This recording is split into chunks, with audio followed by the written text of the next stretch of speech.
बार फिर से कोरोना के दैनिक मामलों का आंकड़ा बढ़ चुका है। बीते 24 घंटों में देश में कोरोना के मामलों में फिर से वृद्धि देखने को मिली है।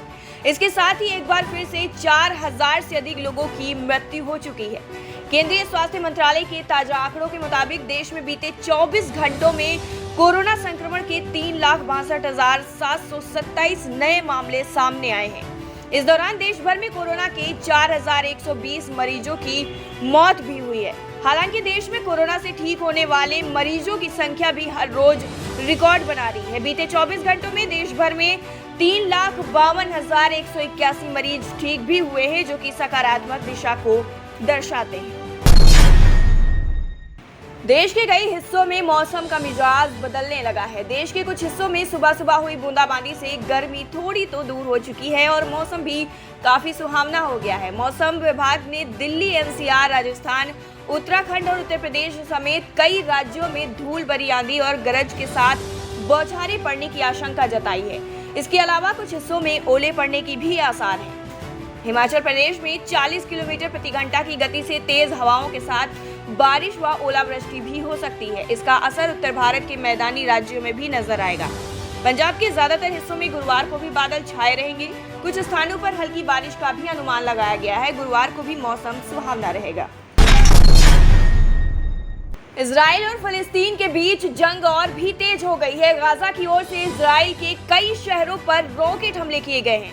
हमास ने इजराइल पर गाजा की ओर से 1000 से अधिक रॉकेट दागे हैं। इस युद्ध में इजराइल ने भी अपने लड़ाकू विमानों से हमासी के ठिकानों पर हमले किए हैं। इजराइल और फिलिस्तीन के बीच इस जंग में गाजा में 65 फिलिस्तीनियों को मारा गया है, जबकि इस भीषण युद्ध में 7 इजरायली अब तक जान गंवा चुके हैं। इसमें हमास के मिलिट्री विंग के शीर्ष कमांडर सहित 16 सदस्यों को मारा गया है। इजराइल और फिलिस्तीन के बीच जारी संघर्ष से दुनिया भर के देश चिंतित हैं। दोनों की ओर से रॉकेट हमले लगातार अब भी जारी हैं।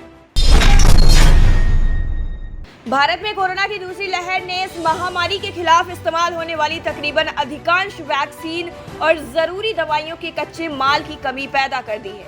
कुछ दिन पहले भारत को वैक्सीन के लिए कच्चा माल देने का वादा करके अमेरिका ने भी अब चुप्पी साध ली है। दूसरी तरफ भारत में रेमडेसिविर जैसी दवाइयों की मांग में कई गुना वृद्धि होने से इसे बनाने वाली कंपनी के लिए भी कच्चे माल की समस्या पैदा हो गई है। उत्तर प्रदेश और बिहार के बीच गंगा नदी में हर दिन कई शव मिलने से हड़कंप मचा हुआ है। बीते कुछ दिनों में बक्सर और गाजीपुर के आसपास गंगा में कई शव मिले हैं। इस मामले ने उस समय काफी तूल पकड़ लिया जब पटना हाईकोर्ट के अलावा केंद्रीय जल शक्ति मंत्री गजेंद्र सिंह शेखावत ने संज्ञान लिया है। वहीं गंगा में लगातार मिल रहे मानव शव को लेकर बॉलीवुड सितारों ने भी हैरानी जताई है, साथ ही इसके लिए सरकार को जिम्मेदार ठहराया है। बुधवार को बॉलीवुड के मशहूर गायक और अभिनेता फरहान अख्तर ने गंगा में मिल रहे शव को लेकर अपनी प्रतिक्रिया दी। उन्होंने इस घटना के लिए व्यवस्था को सीधा जिम्मेदार ठहराया। फरहान अख्तर ने ट्विटर पर अपनी बात रखते हुए कहा कि इसके लिए खराब सिस्टम पूरी तरह जिम्मेदार है। विश्व स्वास्थ्य संगठन यानी WHO ने कहा है कि भारत में हालात की हालिया समीक्षा में पाया गया है कि देश में कोविड-19 संक्रमण में तेजी के कई कारण हैं, जिसमें यहां होने वाले धार्मिक आयोजनों व राजनीतिक इवेंट्स की भी अहम भागीदारी रही है। WHO द्वारा बुधवार को प्रकाशित कोविड-19 साप्ताहिक अपडेट के अनुसार कोरोना वायरस का B.1.617 वेरिएंट सबसे पहले भारत में चिन्हित किया गया। यह वेरिएंट यहां 2020 के अक्टूबर में मिला था। कोरोना की दूसरी लहर से मिले घाव के बीच आवश्यक दवाओं की कमी चिंता बढ़ा रही है। चालाकी चीन की है। चीन से आई महामारी से निपटने के लिए जिन दवाओं की जरूरत है, उनके कच्चे माल के लिए भारत अब भी चीन पर निर्भर है। भारत बेशक आकार के हिसाब से दुनिया का तीसरा सबसे बड़ा दवा उत्पादक देश है, लेकिन आवश्यक दवाओं का उत्पादन कच्चे माल की कमी के कारण अब संकट में है। दवाएं इसलिए महंगी मिल रही हैं क्योंकि कच्चा माल नहीं है। भारत के लिए 85% कच्चा माल चीन से आता है, जबकि भारत में केवल 15% ही बनता है। यह रॉ मटेरियल या कच्चा माल API के नाम से जाना जाता है, यानी एक्टिव फार्मास्यूटिकल इंटीग्रेटेड। इसे मनुष्य निर्मित रसायन या मॉलिक्यूल भी कहते हैं।